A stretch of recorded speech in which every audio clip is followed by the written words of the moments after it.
Hello friends, எல்லாரும் எப்படி இருக்கீங்க? இன்றைக்கி நம்ம வீடியோவில் ஒரு அட்டகாசமான ஸ்வீட் ரெசிபி தான் பார்க்க போகிறோம்.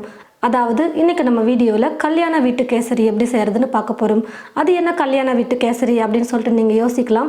அதாவது கல்யாணத்துக்கெல்லாம் போகணும்னா எப்படா இந்த கேசரி வைப்பாங்க அப்படின்னு சொல்லிட்டு ரொம்ப ஆர்வமாக எதிர்பார்ப்போம் பாருங்கள்.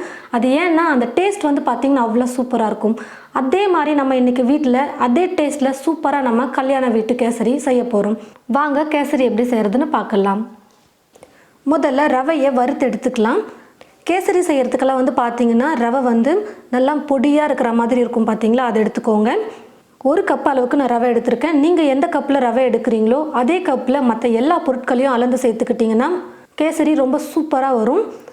ஸ்டவ்வை பற்ற வச்சுக்கிட்டு ஸ்டவ் மேலே ஒரு கடாய் வச்சுருக்கேன். கடாய் நல்லா சூடு ஏறினதுக்கப்புறமா எடுத்துருக்கிற ரவையை சேர்த்துக்கலாம். ரவையை சேர்த்ததுமே ஸ்டவ்வை வந்து குறைச்சிக்கோங்க. லோ ஃப்ளேமில் வச்சுக்கிட்டே நம்ம நல்லா வறுத்துக்கணும்.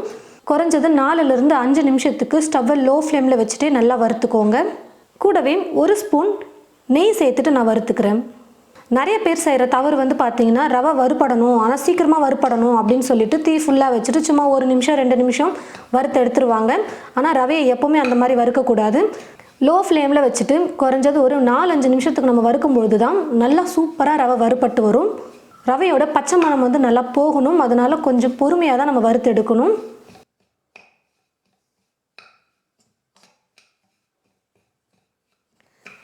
ரவை வந்து பார்த்திங்கன்னா ஒரு 4-5 நிமிஷத்துக்கு நல்லா நான் வறுத்துக்கிட்டேன். நல்லா சூப்பராக வறுப்பட்டு வந்துருச்சு. இப்போ ஸ்டவ் எல்லாம் ஆஃப் பண்ண வேணாம். அப்படியே கடாய் மட்டும் எடுத்துகிட்டு இந்த கடாயில் இருக்கிற ரவையை ஒரு பிளேட்டுக்கு நான் மாற்றிக்கிறேன். இப்போ இந்த கடாயை ஸ்டவ் மேலே வச்சுட்டு தண்ணி சேர்த்துக்க போகிறேன். மொத்தமாக 3 கப் அளவுக்கு இப்போ நான் தண்ணி சேர்த்துக்க போகிறேன்.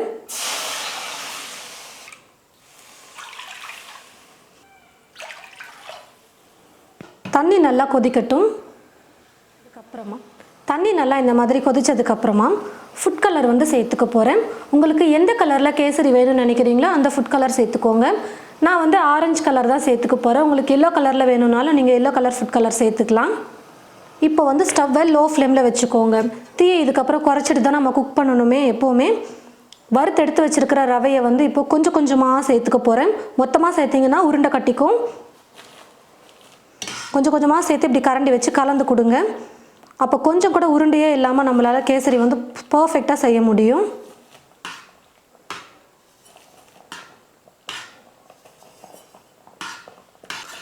கரண்டியில் கலந்து கொடுத்துக்கிட்டே இருங்க. இதுக்கப்புறம் கெட்டியாக வர வரைக்கும். தீ வந்து ஃபுல்லாக வைக்க வேணாம். லோ ஃப்ளேமில் வச்சு குக் பண்ணிக்கலாம். சீக்கிரமாக வெந்துடும். சேர்த்துருக்கிற தண்ணியாக நல்லா ட்ரை ஆகிடும் டக்குன்னு. ரவையை சேர்த்ததுக்கப்புறமா குறைஞ்சது ஒரு 2-3 நிமிஷமாவது நம்ம நல்லா குக் பண்ணணும். அப்போ தான் ரவை நல்லா வெந்து வரும்.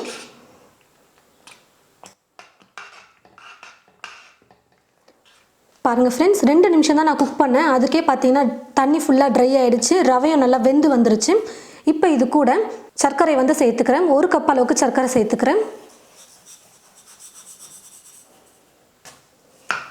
சர்க்கரை கரையிற வரைக்கும் நல்லா குக் பண்ணிக்கலாம்.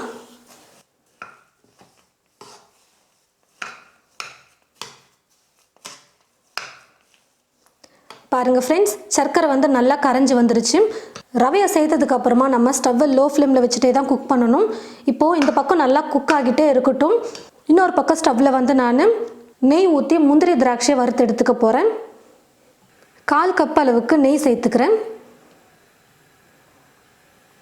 நெய் நல்லா உருகுனதுக்கப்புறமா முந்திரி கொஞ்சம் சேர்த்துக்கிறேன்.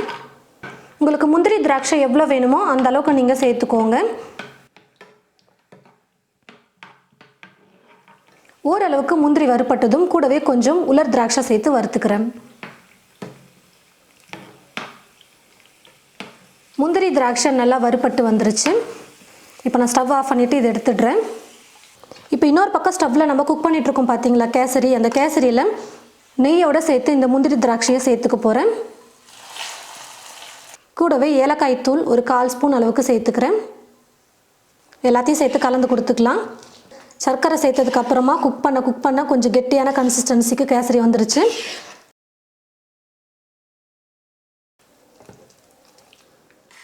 எல்லாத்தையும் சேர்த்து நல்லா கலந்து கொடுத்தாச்சு. கேசரி வந்து ரெடி ஆகிடுச்சு. இப்போ நான் ஸ்டவ் ஆஃப் பண்ணிடுறேன்.